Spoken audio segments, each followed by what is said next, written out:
Hello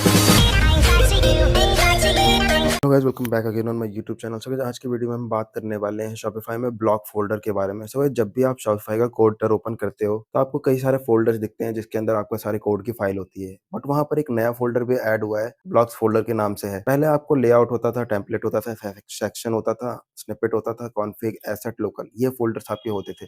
but Shopify ने इसमें एक नया फ़ोल्डर ऐड किया जो कि ब्लॉक्स नाम से है। बट इस ब्लॉक फ़ोल्डर को हम यूज़ कैसे कर सकते हैं? जब भी आप कोई नई थीम ऐड करते हैं अपने स्टोर पे, तो ये ब्लॉक फ़ोल्डर जो होता है वो बिल्कुल खाली आता है, इसके अंदर कोई भी फ़ाइल नहीं होती। तो इस ब्लॉक फ़ोल्डर को हम कैसे यूज़ कर सकते हैं एंड हम अपने सेक्शन बनाते वक़्त इस ब्लॉक फ़ोल्डर्स को किस तरीके से उसमें इम्प्लीमेंट कर सकते हैं एंड किस तरीके से ये हमें फ़ायदा करता है, इन सब चीज़ों के बारे में हम इस वीडियो में देखेंगे। सो गाइस, वीडियो को स्टार्ट करते हैं।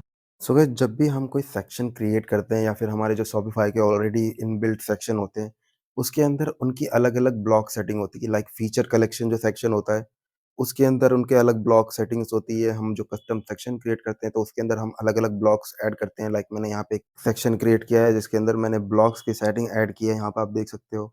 जिसमें हमारा इमेज पिकर है, टेक्स्ट है नॉर्मल, उसके बाद एक रेंज है, उसके बाद टेक्स्ट है, एनरिच टेक्स्ट है। तो ये जो सेटिंग्स है, हमने जो ब्लॉक्स की सेटिंग इसमें ऐड की है, वैसे सेम फीचर कलेक्शन सेक्शन में भी काफ़ी सारी सेटिंग्स होती है ब्लॉक्स की। तो ये जो सेक्शन की से ब्लॉक्स की सेटिंग होती है, वो हम सिर्फ़ उसी सेक्शन के लिए यूज़ कर सकते हैं। लाइक जैसे हमने इसमें एक ब्लॉक्स की सेटिंग बनाई टेक्स्ट नाम से, जहाँ पे हम नेम ले रहे हैं लोगों का, नेम ऐड कर रहे हैं।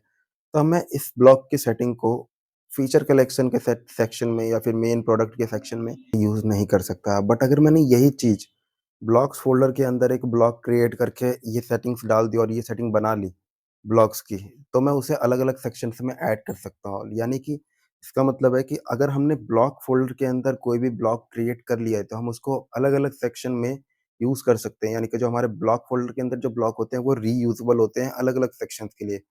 यानी कि जो हमारे सेक्शन के अंदर ब्लॉक क्रिएट होते हैं, वो उसी सेक्शन पे डिपेंड होते हैं, लेकिन ब्लॉक फ़ोल्डर के अंदर ब्लॉक क्रिएट कर लिया है, तो वो हर जगह यूज़ हो सकते हैं। इस चीज़ को हम प्रैक्टिकली करेंगे तो आपको ज़्यादा अच्छे से समझ आ जाएगा। तो हम इस चीज़ को प्रैक्टिकली अब करके देखेंगे कि कैसे ये ब्लॉक फ़ोल्डर के अंदर अलग-अलग ब्लॉक्स एक ही सेक्शन में या फिर अलग-अलग सेक्शन में यूज़ हो रहा है। सो जब भी हम कोई कस्टम सेक्शन क्रिएट करते हैं, तो हम उस सेक्शन के अंदर उसकी सेटिंग्स एंड उसके ब्लॉक्स की सेटिंग्स देते हैं। यानी कि उसी सेक्शन के अंदर हम ब्लॉक्स की सेटिंग डिफाइन करते हैं एंड उसका कोड लिखते हैं, लूप चलाते हैं। बट गाइज़, अभी हम जो सेक्शन क्रिएट करेंगे, उसके अंदर का जो कंटेंट होगा, हम उसको ब्लॉक फ़ोल्डर के थ्रू लाएँगे। किस तरीके से हम ब्लॉक फ़ोल्डर क्रिएट करेंगे एंड उस ब्लॉक फ़ोल्डर के अंदर जो कोड लिखेंगे, वो हम सेक्शन में कैसे रेंडर करेंगे एंड उसका कंटेंट कैसे सेक्शन के अंदर प्रिंट करेंगे, ये सारी चीज़ें हम आगे देखेंगे। सो गाइस, अभी हम छोटा-सा एक सेक्शन क्रिएट करेंगे। सबसे पहले आपको एक सेक्शन क्रिएट कर लेना है यहाँ से ऐड न्यू सेक्शन करके। सपोज़ मैं इसका नाम रख लेता हूँ जीआरटी न्यू सेक। तो गाइस, जैसे ही हम अपना सेक्शन क्रिएट हो जाएगा आपका, तो यहाँ पर आपको छोटा-सा एक स्कीमा टेम्पलेट मिल जाएगा जिसमें आपको अपने सेक्शन का एक प्रीसेट ऐड कर देना है और उसके बाद आपको इसमें आपका ब्लॉक ऐड करने हैं। सो गाइस, अब आपको जब भी आप ब्लॉक फ़ोल्डर के थ्रू अपना कंटेंट ऐड करोगे किसी भी सेक्शन के अंदर, तो आपको उन ब्लॉक्स को ऐड करने के लिए भी अपने सेक्शन में एक ब्लॉक ऐड करना पड़ता है और उसका टाइप @थीम चुनना पड़ता है। आपको वो कैसे करना है मैं आपको बता देता हूँ। सबसे पहले यहाँ पे आपको ब्लॉक लिखना है एंड यहाँ पर आपको अपना टाइप जो है, सो यहाँ पर आपका जो टाइप है उसको @थीम, जैसे ही आप ये लिखोगे ये शॉपिफ़ाई अपने आप ही वो ले लेगा एंड उसके बाद जो आपका सेकंड ब्लॉक होगा वो होगा,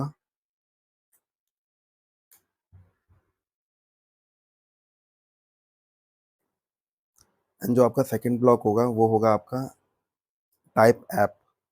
तो आपको सिर्फ़ ये 2 ब्लॉक ऐड करने होंगे आपके सेक्शन में, जब भी आप ब्लॉक फ़ोल्डर का यूज़ करके अपने कंटेंट को ऐड कर रहे होगे। तो सर आपको बस छोटा-सा इतना स्कीमा लिखना है अपना टेम्प सेक्शन के अंदर। सो जैसे आप अपना एक स्कीमा लिख लेते हो, आपको एक ब्लॉक क्रिएट करना है ब्लॉक फ़ोल्डर के अंदर। जैसे मैं यहाँ पे ऐड ब्लॉक कर लेता हूँ, मैं यहाँ पे लिख देता हूँ जीआरटी न्यू ब्लॉक।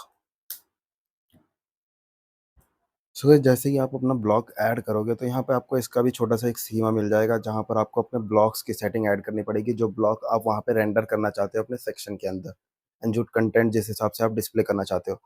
सपोज़ मुझे एक टाइटल डिस्प्ले करना है जो कि हमारे सेक्शन की हेडिंग होगी। तो सेक्शन की हेडिंग के लिए मैं यहाँ पे इसका नेम ले लेता हूँ टाइटल एंड इसके सेक्शन के अंदर मैं इसकी सेटिंग डाल दूँगा कि हमारा क्या टाइप होगा और क्या उसकी आईडी होगी एंड सारी चीज़ें। सो टाइप हमारा होगा टेक्स्ट,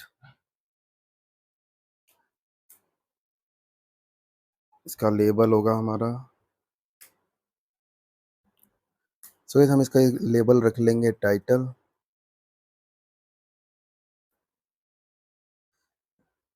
एंड इस सो गाइस इसकी आईडी हो जाएगी हमारी टाइटल। फिर मैंने एक टाइटल के लिए ब्लॉक क्रिएट कर लिया है, जहाँ पर मैं अपने सेक्शन के अंदर इस ब्लॉक के थ्रू टाइटल दिखाना चाहता हूँ अपने सेक्शन के अंदर। एंड अगर इसका कोड लिखेंगे, कोड लिखने से पहले इसका प्रीसेट देंगे ताकि हम इस ब्लॉक को रेंडर कर सकें।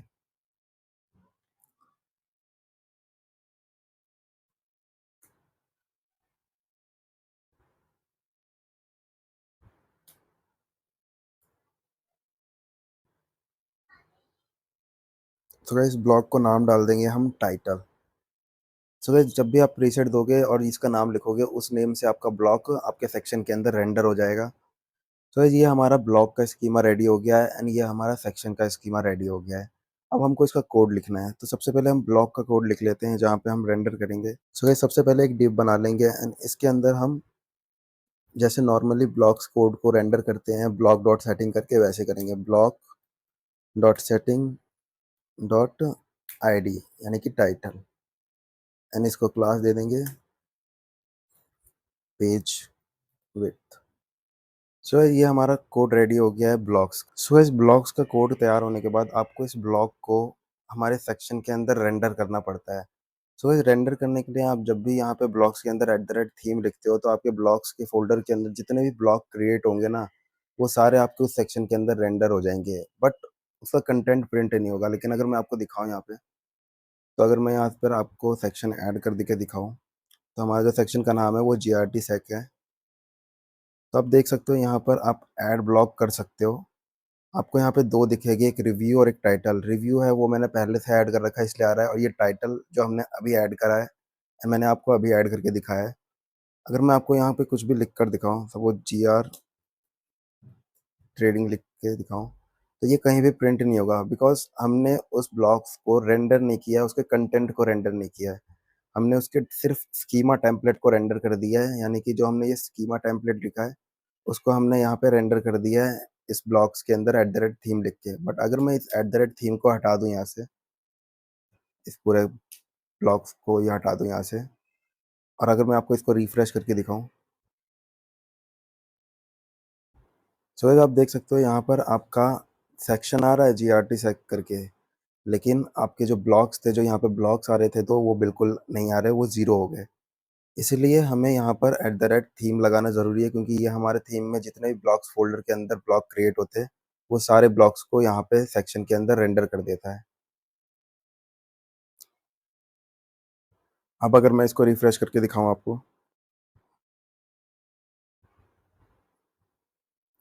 सो गाइस आप देख सकते हो यहाँ पर अब हमारा ये टाइटल आ रहा है, एंड अगर मैं दोबारा इसे ऐड करूँगा, तो अभी भी यहाँ पे हमारे 2 ब्लॉक फिर रेंडर हो गए।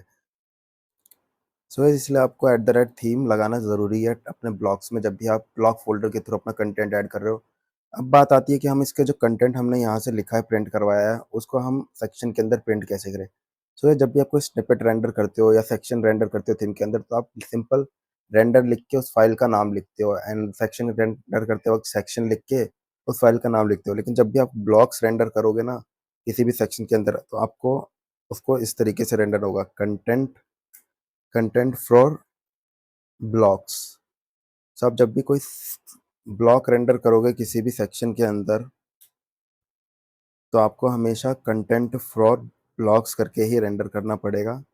जब भी आप इस तरीके से लिखोगे, आपके ब्लॉक्स के अंदर जितना भी कंटेंट लिखा जाएगा, वो आपके सेक्शन में प्रिंट हो जाएगा। अगर मैं आपको प्रिंट कर यहाँ पे रिफ्रेश करके दिखाऊँ,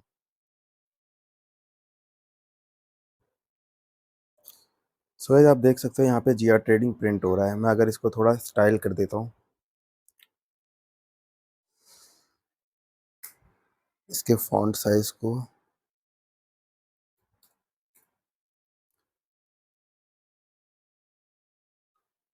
30 पिक्सल कर देते हैं। अब सो गाइस अब आपको ये दिखेगा टाइटल। सो गाइस आप देख सकते हो मैंने यहाँ जो टाइटल ऐड किया था ब्लॉक्स के थ्रू, यहाँ पे GR ट्रेडिंग वो हमको दिख रहा है। वैसे ही आप जितने चाहे उतने ब्लॉक्स ऐड कर सकते हो, आप चाहे एक और टाइटल ऐड कर सकते हो। एंड यहाँ पे आप जो भी लिखोगे वो आपको यहाँ पे प्रिंट होता हुआ दिखेगा। इस तरीके से आप ब्लॉक्स फ़ोल्डर के थ्रू आप अपने कंटेंट को ऐड कर सकते हो सेक्शन के अंदर। सो इस तरीके से शॉपिफ़ाई में जो ये ब्लॉक्स का फ़ोल्डर ऐड हुआ है, उसके अंदर हम ब्लॉक जो ऐड करते हैं वो काम करता है सेक्शंस के लिए अलग-अलग ब्लॉक्स ऐड करके वो रेंडर कर देता है।